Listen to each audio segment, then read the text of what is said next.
राज्य सरकारच्या महत्त्वाकांक्षी मुख्यमंत्री माझी लाडकी बहीण या योजनेत मोठा गैरव्यवहार झालाय। या योजनेत तब्बल 26,34,000 बोगस लाभार्थी असल्याचं समोर आलंय। उपमुख्यमंत्री अजित पवार पालकमंत्री असलेल्या पुणे जिल्ह्यात तब्बल 2,04,000 बोगस नावं आढळली आहेत, तर एकनाथ शिंदे पालकमंत्री असलेल्या ठाणे जिल्ह्यात 1,25,300 बोगस लाभार्थी आढळलेले आहेत। राष्ट्रवादी काँग्रेसकडून मंत्री छगन भुजबळ यांनी नाशिकच्या पालकमंत्री पदावर दावा ठोकला।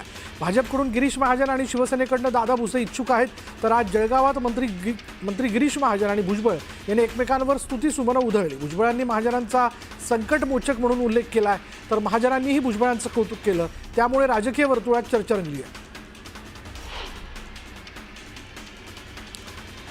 आम्ही कधीच कर्जमाफीच्या घोषणेपासून बाजूला गेलो नाही। आमच्या महायुतीच्या जाहीरनाम्यामध्ये कर्जमाफीचा उल्लेख होता, आम्ही त्यावरती ठाम आहोत, असं अजित पवारांनी स्पष्ट केलं। कर्जमाफीबाबत अंमलबजावणी करत असताना आर्थिक बाबी तपासाव्या लागणार आहेत आणि त्यासाठी कमिटी नेमली आहे, अशी माहिती अजितदादांनी दिली।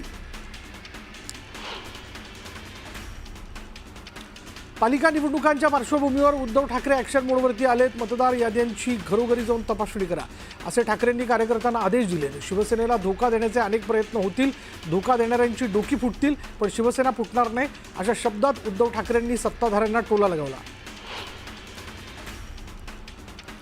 मतचोरीच्या विरोधकांच्या आरोपांना मुख्यमंत्री देवेंद्र फडणवीसांनी उत्तर दिले। जनतेनं का नाकारलं याचा अभ्यास करा, असा टोला फडणवीसांनी विरोधकांना लगावला।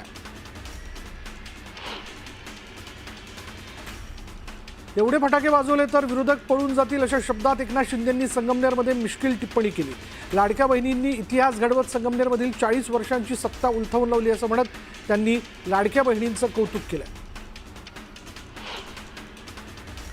संगमनेरमध्ये उपमुख्यमंत्री एकनाथ शिंदे यांच्या रॅली दरम्यान कार्यकर्त्यांनी गोंधळ घातला, त्यामुळे सभेसाठी आलेल्या गोंधळ घालणाऱ्या शिवसेनेच्या कार्यकर्त्यांवर पोलिसांनी लाठीचार्ज केला।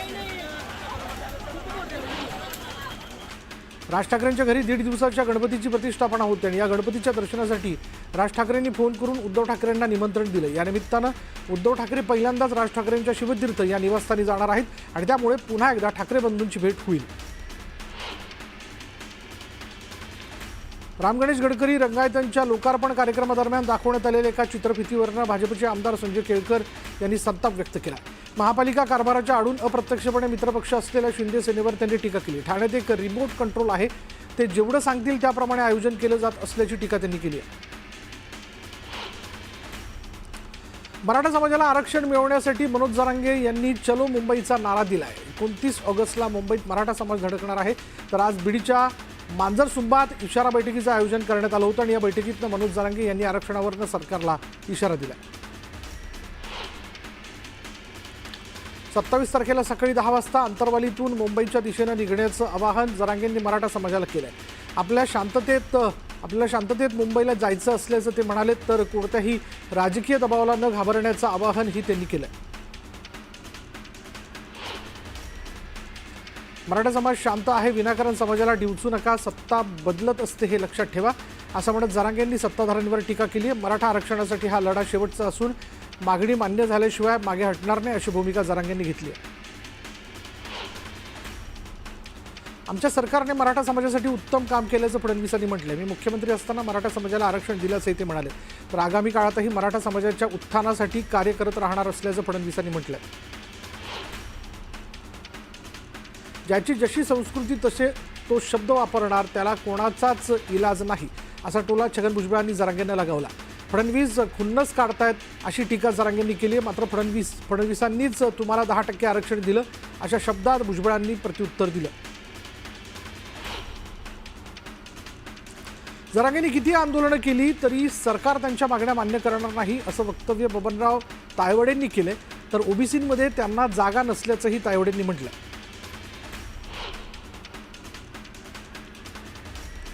मराठा समाजाला न्याय देण्याचं काम सर्वात आधी देवेंद्र फडणवीसांनी केलं, असं असताना आपण कोणाबद्दल काय बोलतो याचं भान ठेवलं पाहिजे, अशा शब्दात मंत्री गिरीश महाजनांनी जरांगेंवर टीका केली। जरांगे कुठल्या स्तराला जाऊन बोलताना त्यांनी भान ठेवावं, असंही महाजन म्हणाले।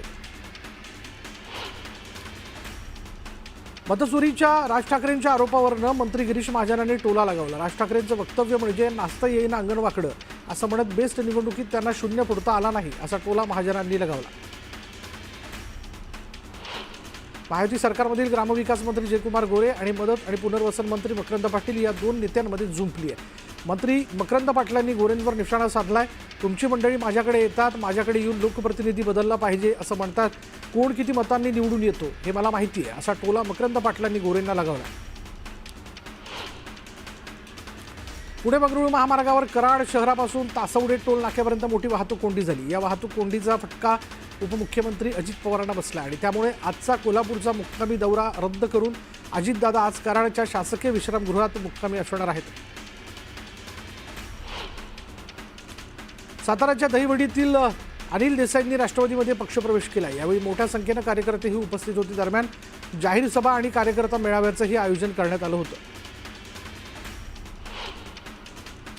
वसईमधील विंग्ज ऑन फायर या बारवर आमदार स्नेहा दुबे पंडित यांनी धडक कारवाई केली। अवैधरित्या सुरू असलेल्या बारवर कारवाई करत आमदार स्नेहा दुबेंनी पोलिसांना चांगलंच खडसावलं। याचा व्हिडिओ सध्या व्हायरल होतोय। चंद्रपूरच्या चिमूर इथं भाजप आमदार बंटी बांगडिया यांनी भागवत सप्ताहाचं आयोजन केलंय। मुख्यमंत्री देवेंद्र फडणवीसांनी भागवत सप्ताह सोहळ्याला उपस्थिती लावली। मनोज जरांगेंच्या मुंबईतील आंदोलनासाठी माळशिरस तालुक्यात मराठा समाजाची बैठक झाली। तालुक्यातील 400 महिलांनी मुंबईला येण्याची तयारी सुरू केलेली आहे आणि यंदा मराठा समाज बांधव मुंबईच्या समुद्रात गणपती विसर्जनही करणार आहे।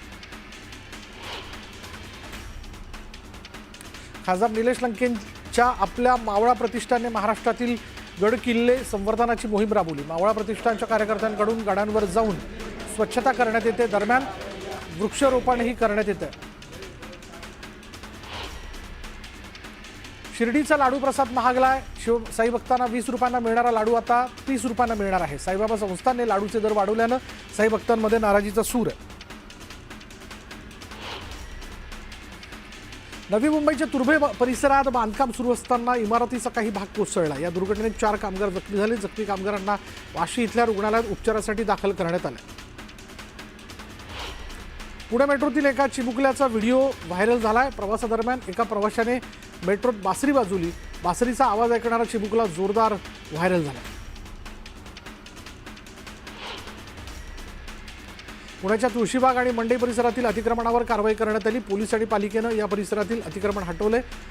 गणेशोत्सवाच्या पार्श्वभूमीवर कारवाई केल्यानं दुकान मालकांनी नाराजी व्यक्त केली। विरारमध्ये ग्राहकाने ऑनलाईन मागवलेल्या आईस्क्रीममध्ये किडे आढळून आले आणि या प्रकरणावर संताप व्यक्त करत शिवसेना पक्षाचे निळेगाव शाखा प्रमुख हितेश दिलीप घरत यांनी स्टोअरला भेट देऊन जाब विचारला आणि ग्राहकांच्या फसवणुकीचा प्रकार उघडकीस आणला। पालकमंत्री अतुल सावे आणि खासदार अशोक चव्हाण हे 7 दिवसांनंतर नांदेडमधील पूरग्रस्त हसनाळ गावाचा आढावा घेण्यासाठी दाखल झाले। या दोघांसमोर ग्रामस्थांनी संताप व्यक्त केला। पालकमंत्री सावे आणि अशोक चव्हाणांसमोर ग्रामस्थांनी जोरदार घोषणाबाजी केली। यावेळी लेंडी प्रकल्पाचे अभियंता विवेकानंद तिडकेला अटक करण्याची मागणी गावकऱ्यांनी केली आहे। घरांचं नुकसान झालेल्या नागरिकांना पालकमंत्री अतुल सावे आणि अशोक चव्हाणांनी 10,000चा धनादेश देण्यात आलेला आहे आणि दरम्यान काही नागरिकांनी पालकमंत्र्यांचा ताफा अडवण्याचा प्रयत्न केला। सलग 4 दिवस झालेला पाऊस आणि इसापूर धरणातून करण्यात आलेला अतिरिक्त विसर्ग यामुळे यवतमाळच्या पुसद तालुक्यात पिकांचं मोठं नुकसान झालं। धरणाचं पाणी शेतात शिरल्यानं पिकं जमीनदोस्त झाली आहेत। दरम्यान सरकारने तातडीने पंचनामे करून मदत देण्याची मागणी शेतकऱ्यांनी केली। मुंबई गोवा महामार्गावर अपघातांची मालिका सुरूच असताना एक एसटी बसचा थरारक व्हिडिओ समोर आला। 100हून अधिक स्पीडने बस सुसाट चालल्याने प्रवाशांच्या सुरक्षेचा प्रश्न ऐरणीवर आला।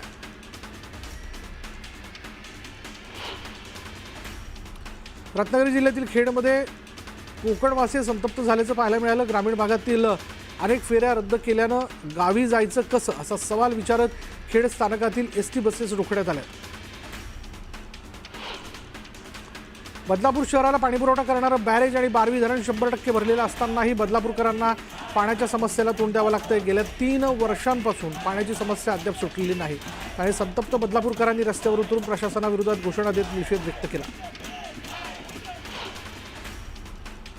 जळगावच्या चाळीसगावमध्ये महात्मा फुले आणि सावित्रीबाई फुलेंच्या स्मारकाचं लोकार्पण करण्यात आलं। मंत्री छगन भुजबळ आणि गिरीश महाजन यांच्या हस्ते लोकार्पण करण्यात आलं।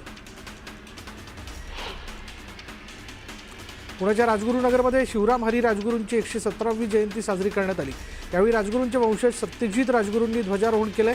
सकाळपासूनच राजगुरू भक्तांनी त्यांच्या वाड्यावर गर्दी केली। ज्यांच्या केवळ दर्शनानं मन प्रसन्न होतं त्याला पाहिलं की साऱ्या अडचणींचा विसर पडतो.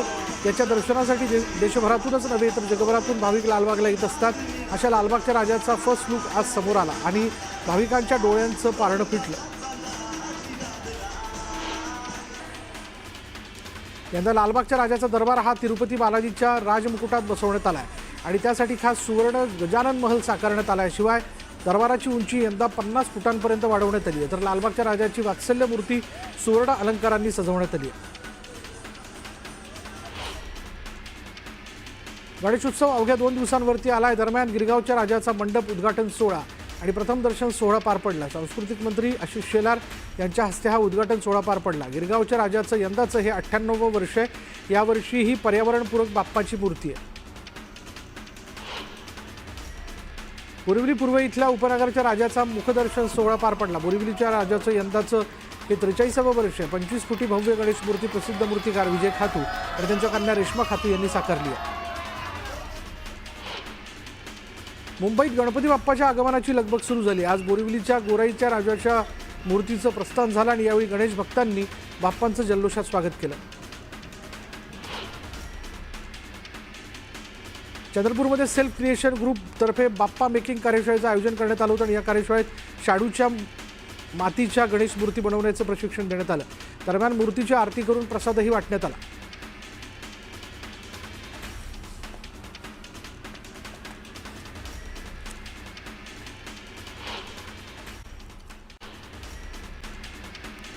मुंबईतल्या गोरेगाव पूर्व भागातल्या इमारतीमधील 11व्या आणि 12व्या मजल्यावर आग लागली. अग्निशमन दलाच्या जवानांनी या आगीवर नियंत्रण मिळवलं असून या घटनेत कोणतीही जीवितहानी झालेली नाही. अमरावतीच्या तिलकनगर रोडवर महाविद्यालयीन वरिष्ठ लिपिक अतुल पुरी यांची धारदार शस्त्राने हत्या करण्यात आली. अमरावती पोलीस गुन्हे शाखेचे प्रमुख संदीप चव्हाण यांनी 24 तासात 5 आरोपींना अटक केली आणि यातील 3 आरोपी अल्पवयीन आहेत. अद्याप या हत्येचा मुख्य सूत्रधार फरार असल्याची माहिती पोलिसांनी दिली. पुणे बेंगलोर महामार्गावर कराडजवळ मलकापूर शहर हद्दीत चालत्या इलेक्ट्रिक बाईकने पेट घेतला. महामार्गावर बाईक पेटल्यानं काही काळ वाहतुकीचा खोळंबा झाला. कराड आणि मलकापूर शहरात गेल्या 15 दिवसात इलेक्ट्रिक बाईक पेटण्याची ही दुसरी घटना आहे. ठाण्यातील उपवन तलावात 10 वर्षीय मुलाचा बुडून मृत्यू झाला आहे. पाण्याचा अंदाज न आल्यानं ही घटना घडली. राजू चाबुकस्वार असं मृत्यू झालेल्या मुलाचं नाव आहे. वेळ झाली का ब्रेकची? ब्रेक घेऊयात. पहा फक्त न्यूज 18 लोकमत.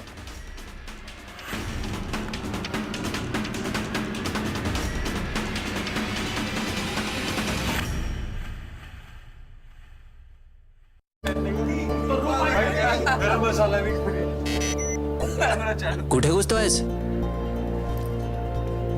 हे कॉलेज तुझ्या कुवतीच्या बाहेर आहे.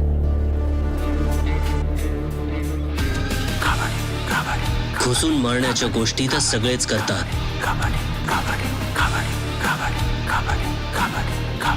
पण आम्ही इथे करून दाखवतो. प्रो कबड्डी लीग सुरू होत आहे 29 ऑगस्ट पासून फक्त स्टार स्पोर्ट्स नेटवर्क आणि जिओ हॉटस्टार वर.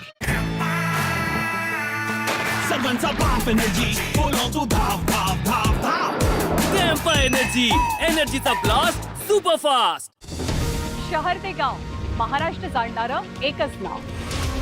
आपल्या आसपासच्या बातम्या, पडद्याआडच्या घटना आम्ही देतो प्रत्येक अपडेट. जे घडतं ते दाखवतो थेट. अन्यायाला वाचा फोडतो, मुजोरांना थेट नडतो. महाराष्ट्राच्या पहिल्या पसंतीचं number 1 Marathi news channel news 18 Lokmat. जरा मुस्कुरा दे हे हे हे, ऐसे तुझी एक चम्मच अमूल की. दिमाग फिट और सेहत भी, ऐसे तुझी एक चम्मच अमूल की. जस्ट एक चम्मच अमूल की.